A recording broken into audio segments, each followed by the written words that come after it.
Oh. Hang on.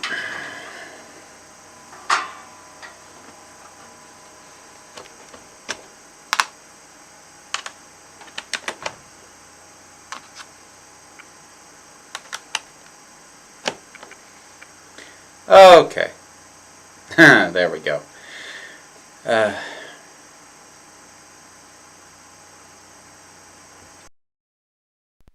Actually, hear me now. I really should have checked that before I started streaming. But we should be good now. Okay. Hey, everybody. How are we all doing?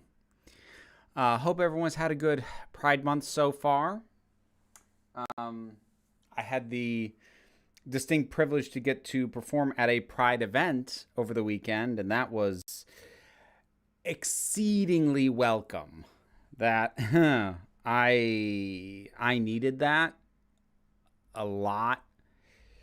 Got your second shot yesterday. Congratulations, Ms. Wicked Wolf. Glad to hear that. Sorry, I'm still getting some accoutrement put on because I want to look as fancy as I can. I didn't have the time to go more elaborate with the makeup because I was doing non-makeup related things for most of the day. So had to throw this together as fairly basic. If you were English, the phrase would be, "You're beautiful, you are valid, people are reasonably fond of you." I mean, I suppose that is the ceiling of British affection. I had to think of the word. Kind of quiet. Are people hearing me okay? I can make adjustments if I'm coming in quiet. Hang on. And how about now? Is that better? Hope so.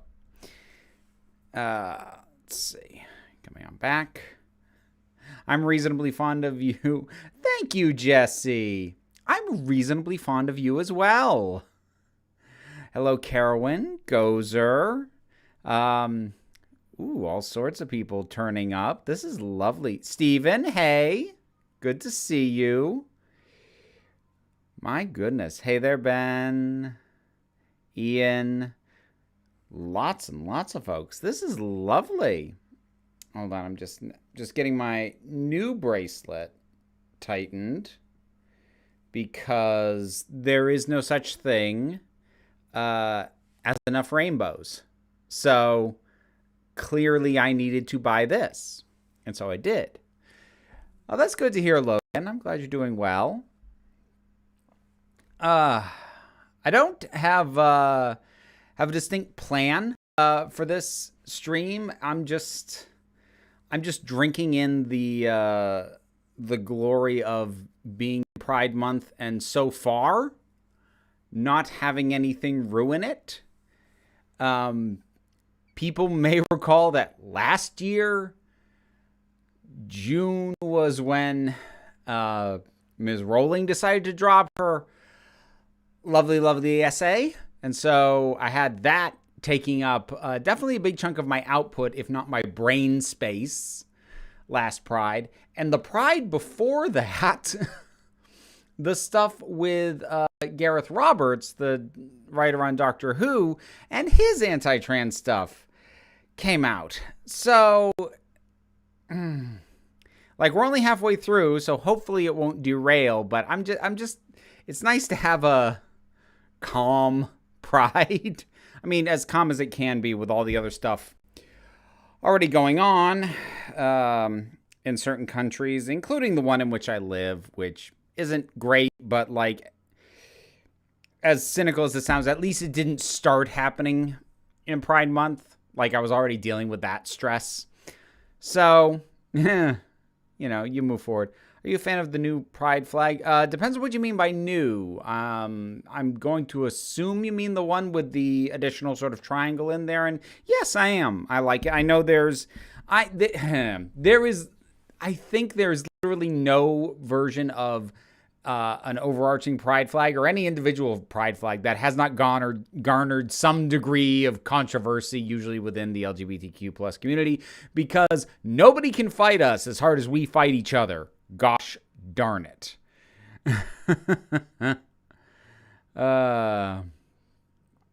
History mentioned her name. Yeah, I know. I don't love saying it, but yeah.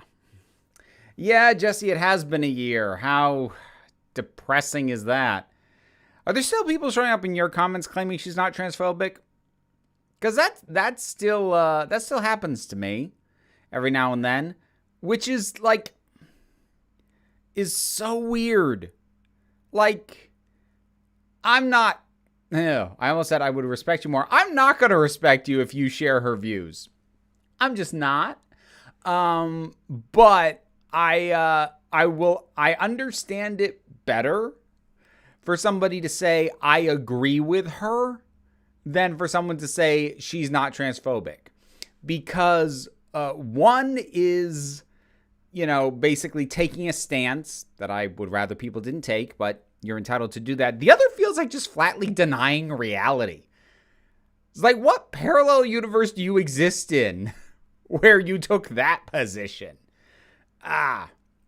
Watching this and Secret of Nim at the same time. Interesting pairing. I dig it. I like it. Love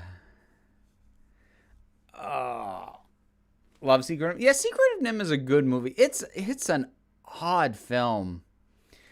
Especially to go back and think about the environment in which it was made. It's a weird film, and I mean that in a good way.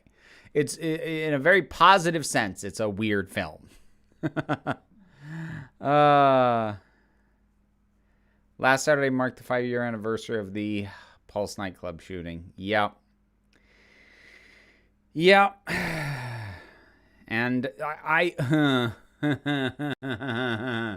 I had somebody. This was a reply to one of my stories. It's the pseudo TikTok thing that is on YouTube. Somebody replied to one of those, trying to argue that pride isn't necessary because LGBTQ plus people aren't oppressed. And again, it's the denial of reality. I know how to deal with someone who takes a position that people like me should be oppressed. I'm not going to deal with them politely, but I know how to deal with that. It kind of leaves you not being sure what to do when somebody just flatly denies reality, that oppression of queer people isn't a thing. I'm sorry, what? And that seems to largely just be based, whenever I see that come up, it's always based on the idea of, well, gay marriage is allowed. Yes, because that's the one and only thing that we have ever been asking for, is the ability to marry. We didn't care about anything else. It didn't matter to us that you stop gunning us down and, mounting legal defense funds for the people who do, and empowering corporations to continue to discriminate against us. Yeah, no, marriage. That was the one and only thing. Ugh. Has your daughter watched Nim? She has. It's been a while. I don't know. Well, actually, now that she has rats as pets, I might be able to get her to watch it again. It's tough to get her to go back and watch movies that she saw a while back. Did you have braces growing up? I had braces in high school. I had a lot of work. I had a lot of orthodontia. So, here's the funny thing. My teeth weren't even really that crooked. The problem was my jaw. My upper jaw was too small. So it was causing a crossbite, and it was something that was just going to get worse later on. So I went through a lot of orthodontia, starting with what's called a hierarchies. If you don't know what that is, oh God. Okay. So it's a hunk of metal that actually kind of goes across your upper palate, right up there. And so first of all, it impedes your speech like you wouldn't believe. You have to get used to talking around the damn thing. But what it is it comes with a little key. You stick it in and crank it a half turn every night. And each crank slowly, very gradually spreads your upper palate. So it was an attempt to make my upper jaw as large as it should have been for the size of my lower jaw. Now, when you do that, you get about the world's worst splitting headache for about 5 seconds. It is very brief, but it really hurts. I went through 3 of those because the first one they did when I was still in middle school. And ultimately they did that too soon because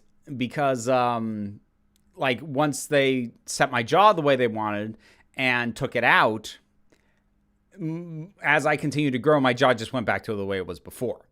So I needed a whole new hierarchies. That's when I got my second one. This one was the worst one because normally these things are actually kind of arched to like actually adhere to the curvature of your upper palate. This one was just straight across, which meant that I couldn't get my tongue any higher than like the top of the start of my gum line. So I did actually learn to talk around that thing, but like try talking without and like force your tongue to not go any higher than like the very top of your teeth and realize how much that impedes your speech. And realized I was stuck with that for a little while. That one I was not stuck with for very long because it turned out that didn't even work. Put the crank in, nothing happened. So they took that one out and I got my third one, which thankfully did arch, thank God. That one actually took. I then had to have braces to set my teeth in such a way that they were aligned properly now that my jaw had been reset. That also included pulling 2 down in the front. Just to make room because I had a little bit of crowding in the front. And then once that was done, that was 2 years of braces. And then finally, I was left with retainers for the upper and the lower. And I will wear those for the rest of my damn life. So that's my orthodontia and the journey of my jaw. On the upside, because space was made on my lower, I actually got to keep my wisdom teeth. I've got both my top and bottom wisdom teeth. I don't have to have them pulled. So, there's that. I finally finished the Irishman movie on Netflix. It was an ordeal. That sounds... that does not sound like a ringing endorsement.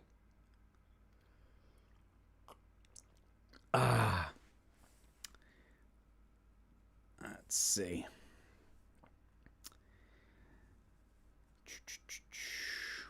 I like popping in and seeing people having conversations with each other. I see Ian talking with Carowin. I see some folks talking with... I see Gozer talking with Steven. Like, this is cute. I love this. And...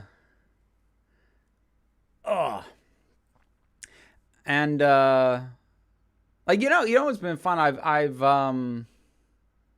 I've been surprised how well my little shorts on pride-related topics this month have been going up. There'll be more of those as the month goes on, but you didn't lose the retainers. Wow, that's impressive. Nope, I've never lost them. That's actually never happened.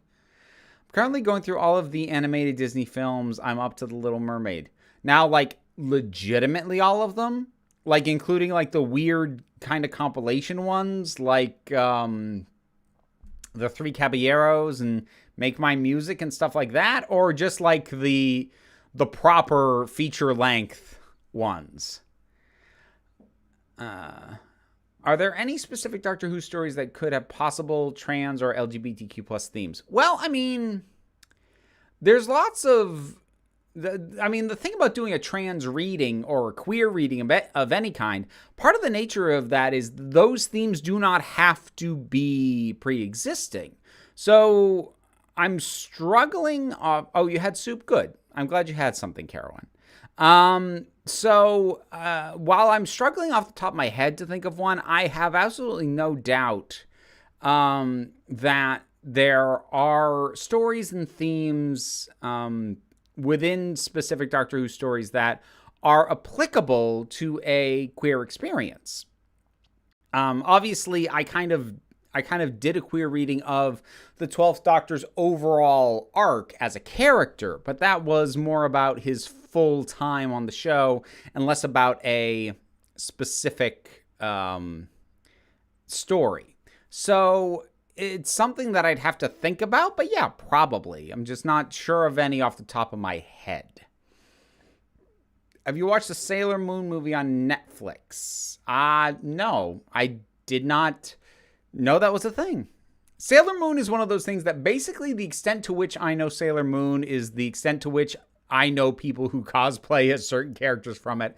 And that's about the beginning of it and the end of my knowledge of Sailor Moon. Are we railing against hierarchies? I support that. Hierarchies, by their nature, tend to be very, very problematic. And, look, I understand the reason that hierarchies form in various environments. I understand why there is hierarchy in the workplace. I understand why there's hierarchy in government. But the broader it gets applied, the worse it tends to be. And even certain specific situations, it can go really bad. A hierarchical structure is usually really bad for polyamorous relationships. And I'd say is one of the big issues that most poly relationships I've seen that fall apart end up having is somebody insisted on a hierarchical structure to the thing, and that is eventually going to push somebody away.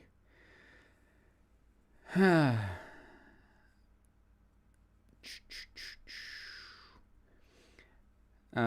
was the case that other woman winning her appeal tribunal earlier this week. Not going to bring myself to name her. It's not the win that the LGBT Alliance thinks it is. I think I'd seen inklings of what that was. I didn't look into it. I don't have the spoons because I'm in a rough enough spot sort of sorting out what's going on in my own country in regards to all that. So you'll forgive me if I kind of back burner what's going on in the UK. It's not because I don't care. It's because my capacity to know and be healthy is limited. Sad, but true. Let's see. You mean a harem? No, a harem's usually hierarchical too because it's a ton of people underneath one person at the top. So no, that's usually hierarchical as well. So I'm not sure I'd encourage a harem. Jesse said you're 10 years old at heart. I resent that. I am 12 at heart. Thank you very much. I have the same 70s style drinking glass. I rather like glasses in this style. There's been hell going on in the art community because one of its members allegedly said uncalled for things on a sketchy social media site that were racially motivated for years. Oh. I mean, this is always the thing about social media posts and like in general. If you are going to a place where you think you're anonymous, you're not. People can and will figure out who you are if they have a reason to. And if you're someone of standing in a community somewhere, well, that's it's going to give people reason to. And the only things that stay secret forever are the things that exist only inside your own head. Anything you do or anything you say can eventually come back and bite you in the ass. Whether that's right or not, whether that's fair or not, I don't know, but it's the reality. No context, just answer the question, what is a fish? Delicious.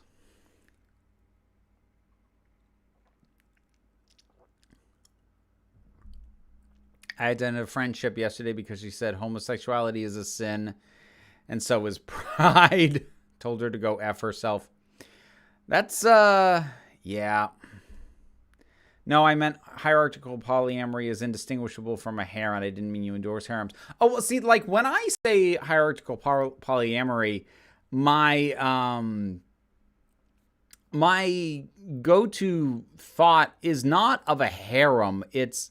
What it usually is if in any polyamorous setup, if any of the people involved are married, that relationship is almost always put at the top of a hierarchy. And the priority is given to the people who someone is married to. And that makes sense until you think about it, because it means that anyone else who gets involved, their concerns, their emotional feelings, their agency is going to be made automatically secondary. Now, that doesn't happen in every situation, but that's the most common one that I have seen, is where a married couple or a relationship that has just been going on for significantly longer automatically receives hierarchical priority. And again, while the idea of seniority makes a certain amount of sense, when you're talking about emotions, you really can't just say this person's feelings matter more than your feelings. That's just kind of a shit thing to do. So, you know. Question, have you seen Invincible yet? I have not. Fun fact, the guy who wrote the novel is Robert Kirkman. He's also the showrunner. They changed a few things to make it better. I mean, I've heard good things about the show.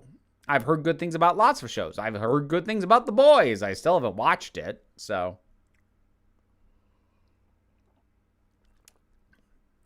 Hey, Alex. I'm glad you could make it. Glad nothing was clashing.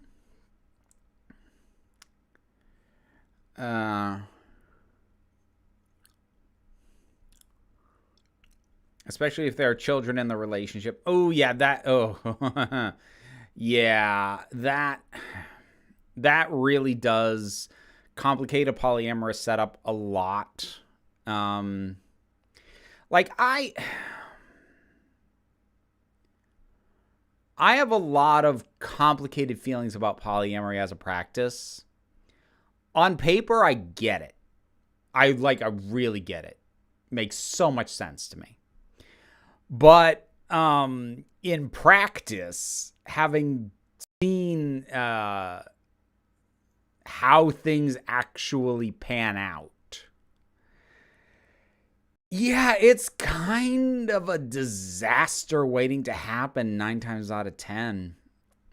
And not necessarily because of any problems unique to polyamory, other than the sheer volume and preponderance of them.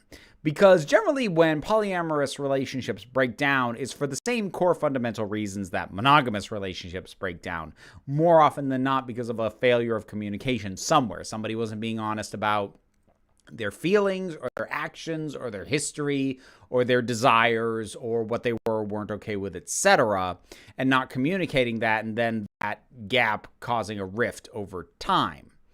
But that is, at least, again, in my experience, at the core of most things that eventually fall apart, be they polyamorous or monogamous. The only difference is with polyamory, with more relationships, you have more opportunity for that to happen at a higher volume or higher concentration. So it's happening in multiple relationships at the same time. They start layering on top of each other.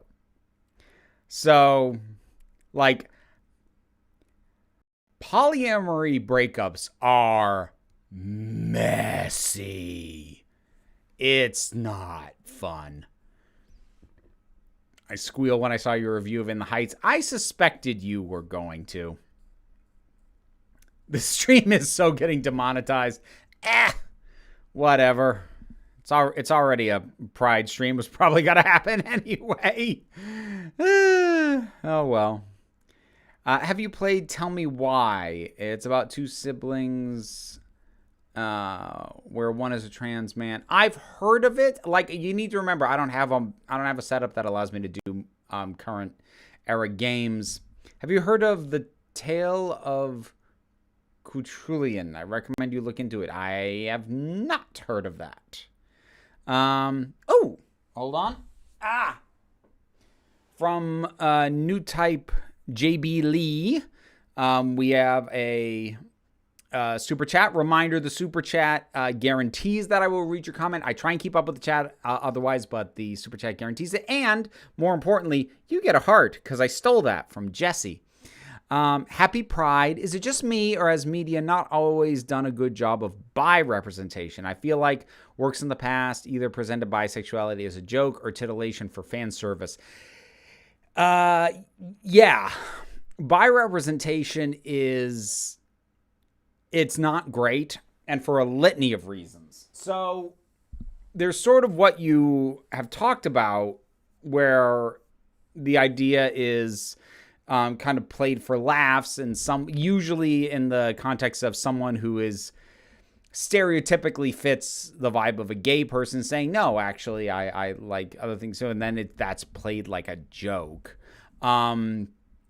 Or especially with bisexual women, just doing it to be like, ooh, look, I can make out with a girl.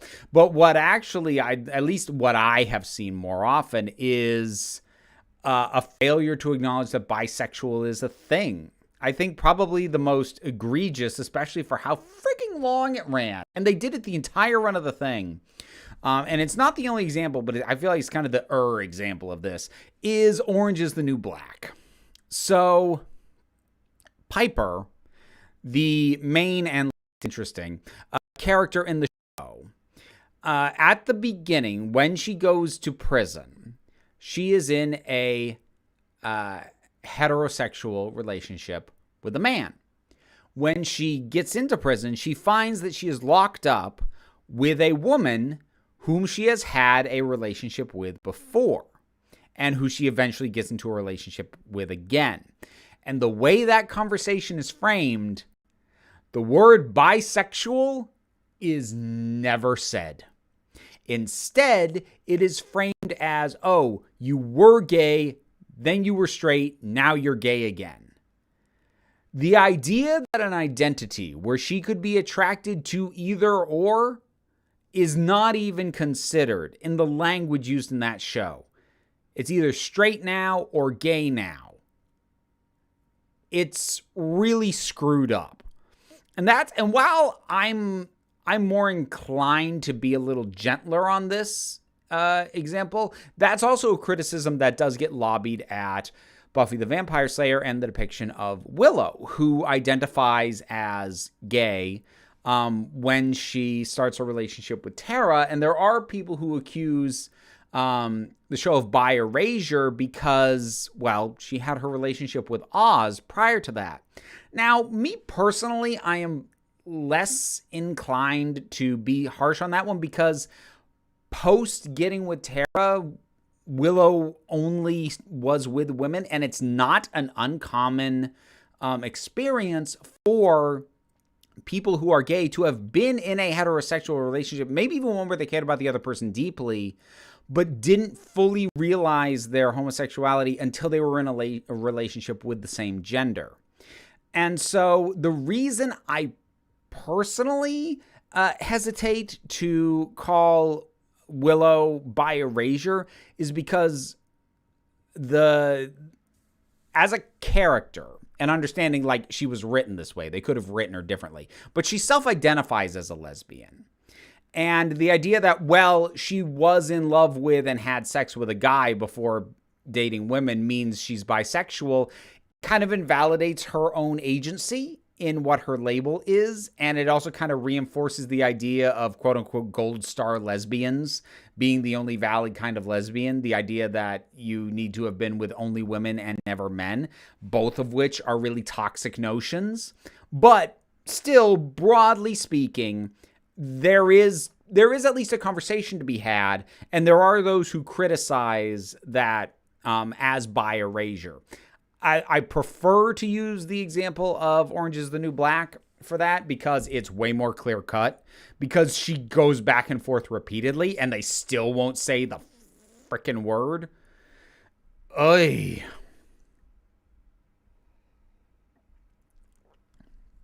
I am bisexual. I am never straight. I unstraighten straight people. I like that, Gozer. I like that a lot. Got a super chat from Sophie Christina Botha. You get a heart. Thank you so much. Happy Pride. Happy Pride, F. Blair White.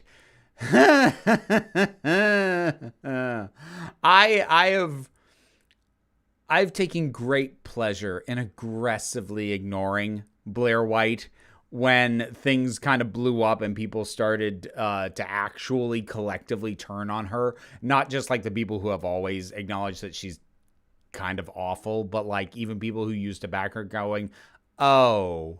So like what I saw that start to happen is like, good. I don't need to pay attention to anything after this, because if she rebounds from this, I don't care. I don't want to know. Like whatever response she has to all this, I don't care. Like just knowing that this happened at all was lovely. Learned the other day that Shakina Nafak voices the trans character in the new English dub of Tokyo Godfathers. I still haven't seen that. I should. I still haven't seen that. Yes, I know, Ms. Wicked Wolf. You're very good at harassing both me and Jesse. Very skilled at it.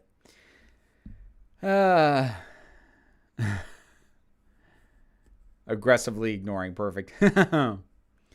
Oh, thank you, Carowin. So Carowin just put in the chat the link to the conversation on bisexual representation that I had with Liz, my partner, who still largely identifies as bisexual. She accepts pansexual as well, but she still usually goes with bisexual. I mean, like, that's a fine line, a distinction between those two. What happened to her? Okay, short version. Blair White just kept doing what Blair White always does. The problem was she did it to the wrong person, because honestly, what she did to, and I'm gonna forget the name now, so forgive me for that, but what she did to this person was actually basically the exact same thing she did to me. The difference was this was somebody that it was very, very easy to find out how wrong Blair was. So what she did, Blair did a piece weighing in on the trans people, particularly trans women in sports thing.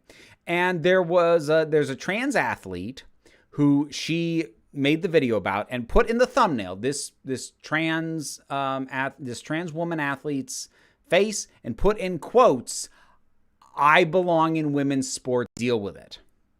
Which not only is something she never said, it's something she didn't even express the sentiment of, and in fact had never competed in women's sports and was still competing in men's sports and was not trying to get into women's sports.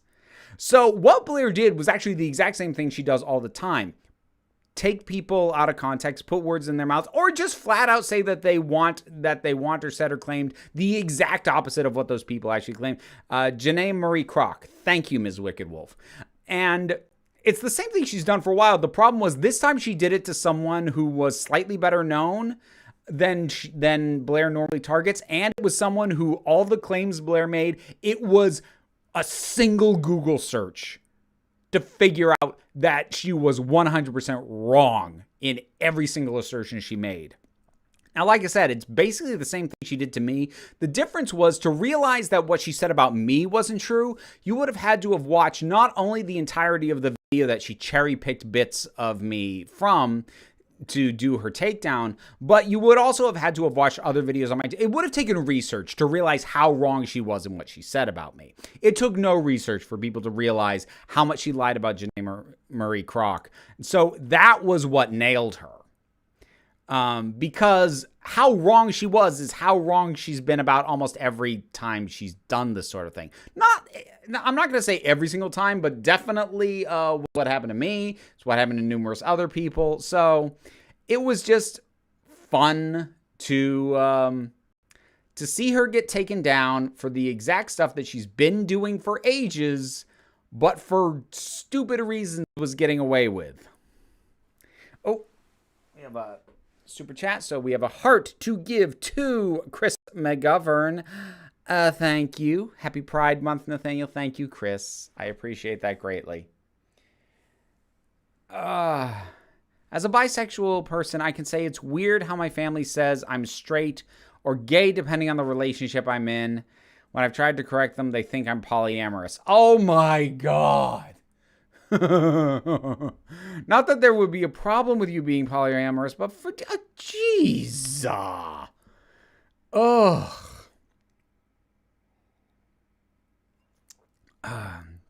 Who's your favorite classic Doctor Who companion, and who do you think was the best? I go back and forth between Jamie and Ace, and I have a hard time picking one. I think if you were to really press me on it, I'd probably go with Ace, but they're both really good. The Tale of Cuchulainn is an ancient Irish folktale.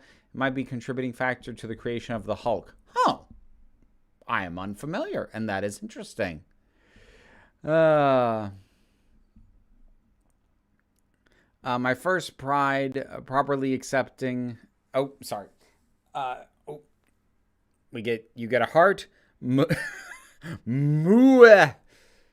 I don't know how else to pronounce it. Well, God, there's capitals and so. Going with that.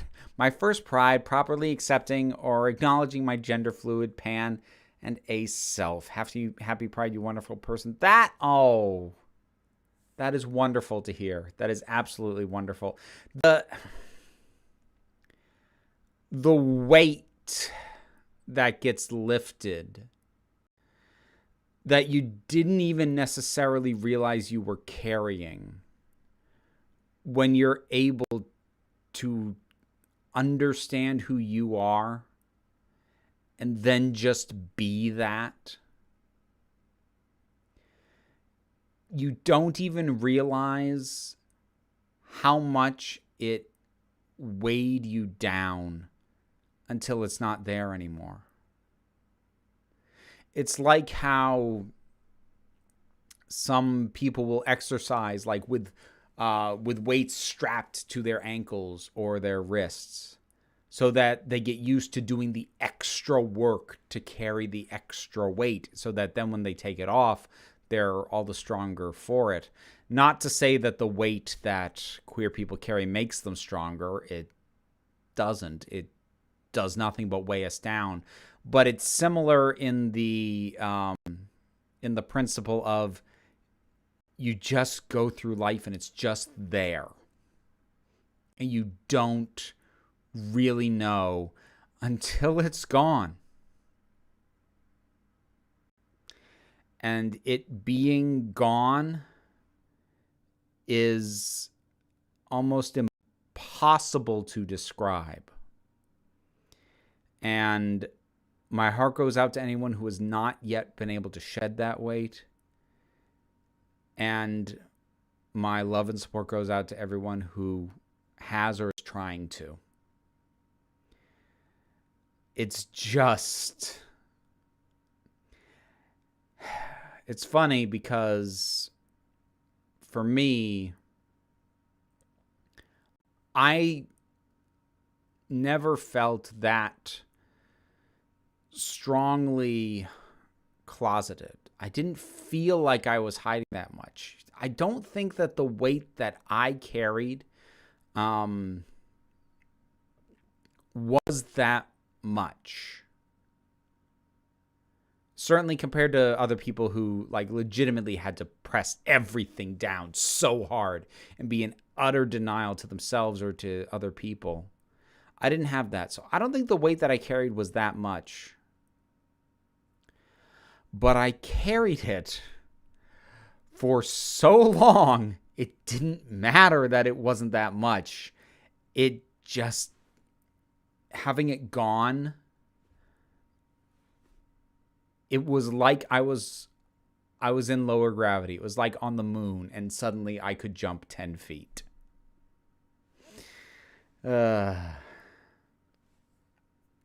So I had another super chat from new type JB Lee. You get another heart. Let's see. Buffy question. Thoughts on Dawn? Did you think the character is overhated? I feel there's a lot of interesting ideas with Dawn. Also, Xander is the worst.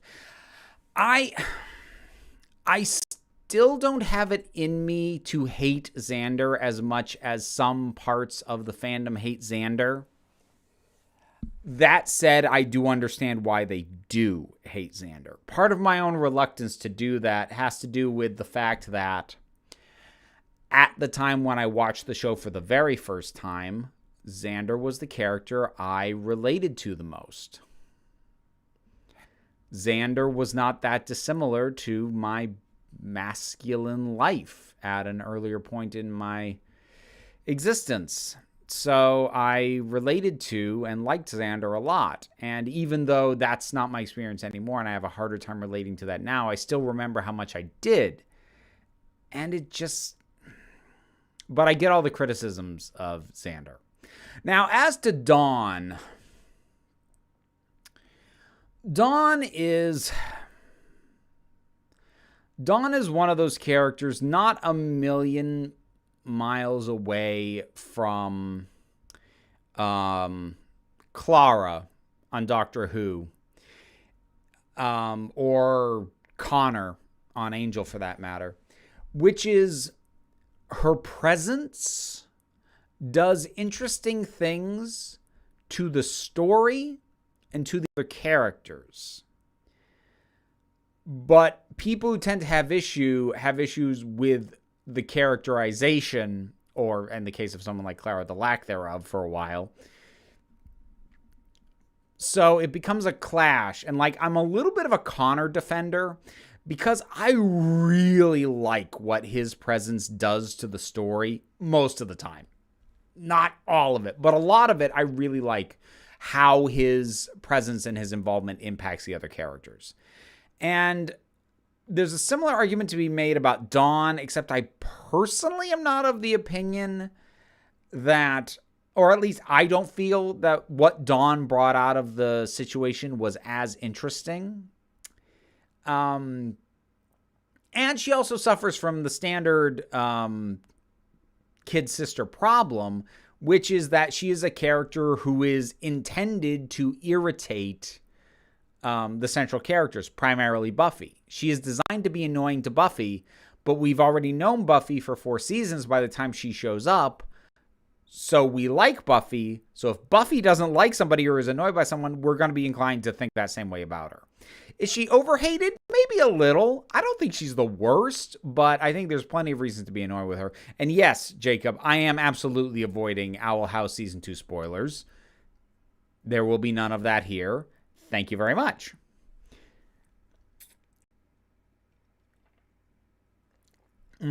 Actually, I think I might even keep on top of this for one. I'm going to pop on over to the Discord, see what questions are there. A reminder, if you support me on Patreon, one of the perks for $2 and up per month is the Discord. And that is the one other way to guarantee that I will read your comment or question other than super chats, is to put it in the appropriate channel on the Council of Geeks Discord server. Actually, before I go over there, I realized I feel way more generally human than specifically male, so they has stuck now. Figured out I'm bi years ago as well. Well, congratulations, Daniel. Okay, so I'm going to pop over to the Discord. That's, I'm in the wrong place. I'm on too many servers. I should get off some of these. Okay. It's loading. Painfully slowly. Why is it that slow? I do not know. Am I a poet and didn't know it? Dear God, I cannot believe I just did that. All right. What is going on? Okay, screw it. I'm gonna try and pull up it on my phone instead, because on my computer it is being dumb. Not just dumb, dumb. I don't know why I felt the need to do that, but here we go. Middle of the night for me, but I hope you have fun. Happy Pride Month. Aw, thank you, Moa. I have to wake up 5 hours after the stream starts. Have fun. Lots of people who couldn't make it. Sorry to miss out this week. Been plagued by headaches. Oh, yeah, no, definitely tend to that. I'm not LGBTQIA myself, but your LGBTQIA content is my favorite part of your channel besides Doctor Who. Aw. You have helped me to learn and understand more and better support friends and younger members of my family who have come out. Thank you. Oh, that's so sweet. I love getting comments like that because it's the kind of thing that I hope to accomplish, but I can't bring myself to expect that I do. The idea that I might have actually helped people lacking direct experience, either because they are LGBTQIA plus or they have someone close to them who is, and that I could in any way help them better understand. That is definitely something that I hope to do and don't set as an expectation for myself, because in my heart of hearts, I tend to think that's unreasonable. You can't expect to have that impact. But to quote the doctor, it's the best I can do, so I'm going to do it. And I'm going to keep doing it until it kills me.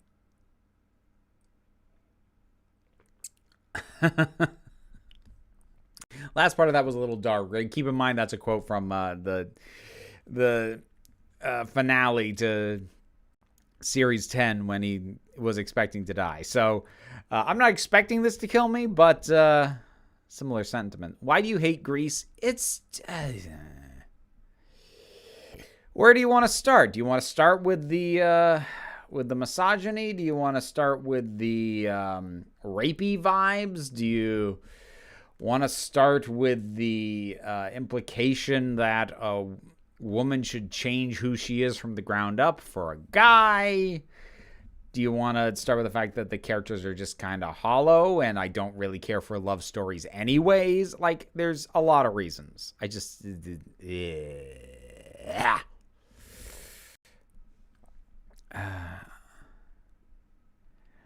I'm a demisexual lesbian and you have helped me accept... Oh my gosh, Cora. Thank you. That's amazing. And the songs in Greece, like, some of the songs are okay, or at least I understand why they appeal. You could give, if you could give any doctor and showrunner a series together, who'd you pair up? I personally love to see Capaldi's Davies series. Honestly, I just want to give Capaldi and Moffat one more season and have Missy be the companion. That's what I feel deprived of.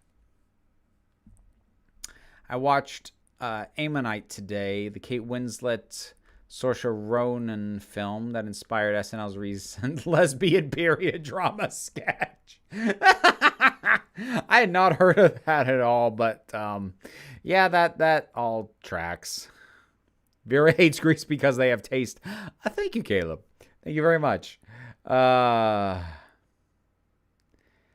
Did you hear they canceled the Captain Jack comic? I hadn't heard, but that would have been part of the wave of all the other related material that they canceled, so I'm not exactly surprised. You definitely have helped me learn and understand more about the LGBTQ plus community. My youngest has told me he's gay. Yep, sorry. Message was retracted. I was in the middle of reading it. So I'll leave it at that. I'm assuming you had a reason to retract it, and that's your reason. The Doctor Falls, the most quotable piece of fiction ever. I also have seen a trans reading of Bill as a Cyberman, who I'll need to read more on that. Ooh. Huh. I'm curious to know how that read plays, because the only way that I could think that works is the idea that Cyberman Bill is that the Cyberman is the equivalent to her gender assigned at birth, and that Bill as Bill is her chosen identity. That's the only way that reading could work for me, because if the idea is that the Cyberman is the gender transitioned into, that would be all kinds of effed up. If it weren't for the conspiracy theorists, would Q plus be a good shorthand for LGBT, etc.? The initials are a mouthful. I mean, like, look, I'm partial to just using the term queer. That's part of the reason I use it in thumbnails and video descriptions. It's a good, punchy blanket term. You do have to be careful, especially if you yourself are not part of the community, because I'm going to divert for a second. I got into a fight on Twitter last week about whether or not queer is a slur. So, education time. I'm probably going to do a short on this too, but so broadly speaking, I'll put some caveats on this in a minute. Broadly speaking, queer at present is not a slur, especially for people who are part of the queer community to use it. Now, has it in the past been used as a slur towards LGBTQIA+ people? Yes, it absolutely has. But it has been actively worked to be reclaimed by this community since the 80s. So this isn't even a new move to reclaim the word queer.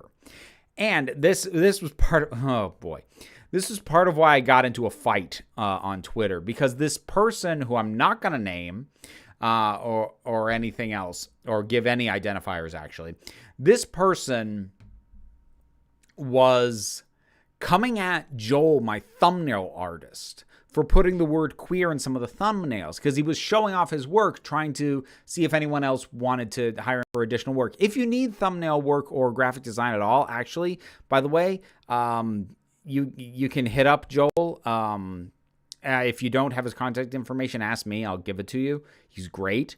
But anyways, he had put up examples of his work, and some of those included the word queer in the thumbnail, because as a queer person, I asked him to put it there. And this person on Twitter came at him saying it was a slur.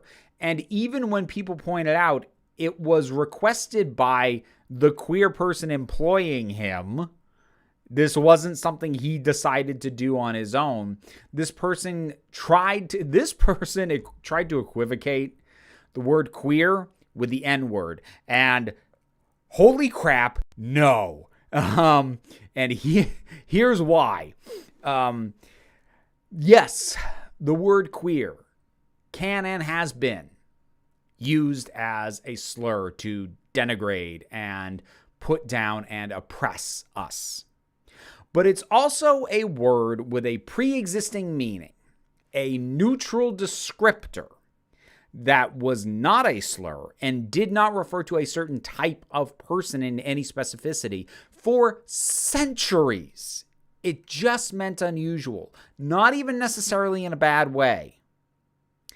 So queer is a word that had meaning before being used as a slur and has been reclaimed so that it is no longer a slur.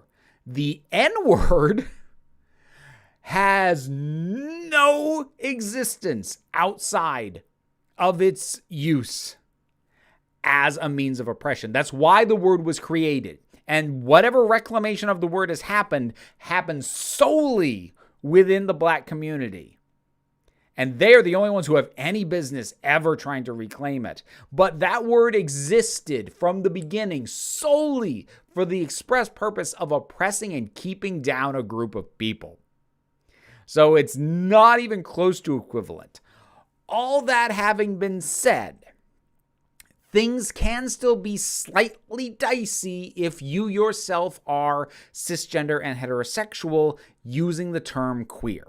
Not necessarily because it is automatically a problem the way that, say, a white person saying the N-word would automatically be a problem, but in that if you aren't part of that community, it's going to, at the very least, immediately hang a question mark over your use of that word as to whether you are intending it as a slur or not. So that's the main reason for people outside of the queer community using it is a bit iffy. Not because it's automatically bad for you to do so, but because you're going to have to be prepared to get some sideways looks from people who don't know you well enough to know how you're using it, if that makes sense. So I got one more super chat. Thank you so very much. That is a heart for Carlisle the Cinephile.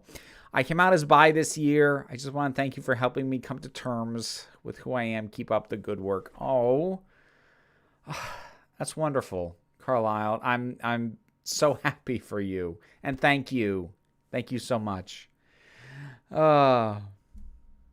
Asking why somebody hates Grease is like asking why you hate black licorice. Excuse me, I like black licorice. So I'm going to have to ask you to step outside. No, it's fine. I do actually legitimately like black licorice, which Carolyn actually already pointed out. So she beat me to it.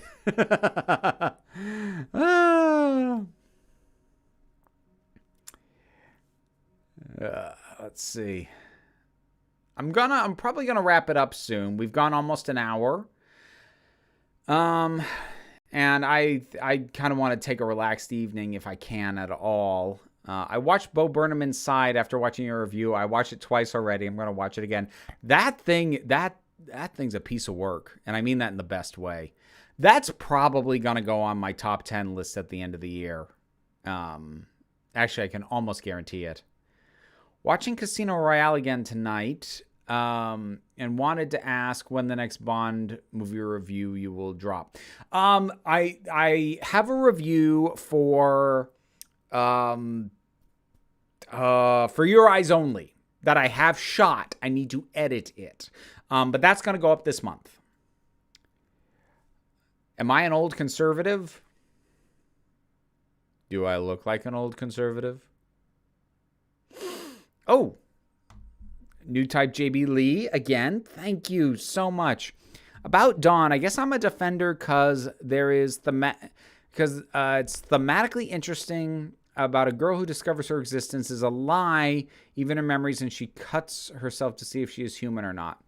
Like, I feel like a version of Buffy where Dawn is the POV character would be a much better way to do justice to that aspect. Because since she isn't, then she's always going to be seen by the viewers as an intruder. Because 1 minute she's there and then she's not. So while I don't think you're wrong, I do think as presented, it's difficult to empathize and go on that emotional journey with Dawn. Because from our perspective as an audience, she is always an intruder. I do think that the best way to get good mileage out of that would be to do something more specifically from her point of view. This is the only time multiple people have told me that they like black licorice, and honestly, my mind is more blown than anything else. Sorry if we were just joking around. I won't hold it against you. I am gonna wrap it up though.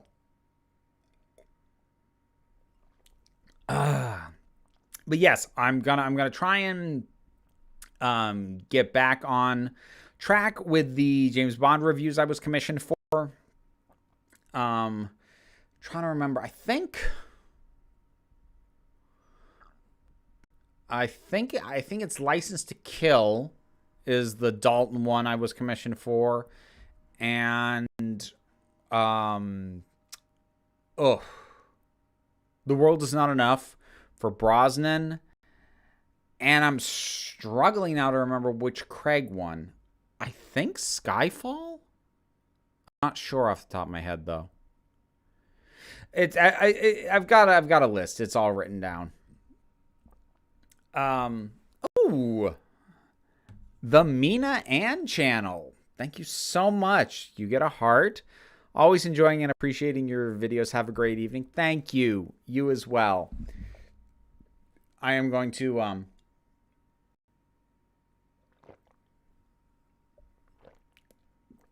finish my water and call it a night.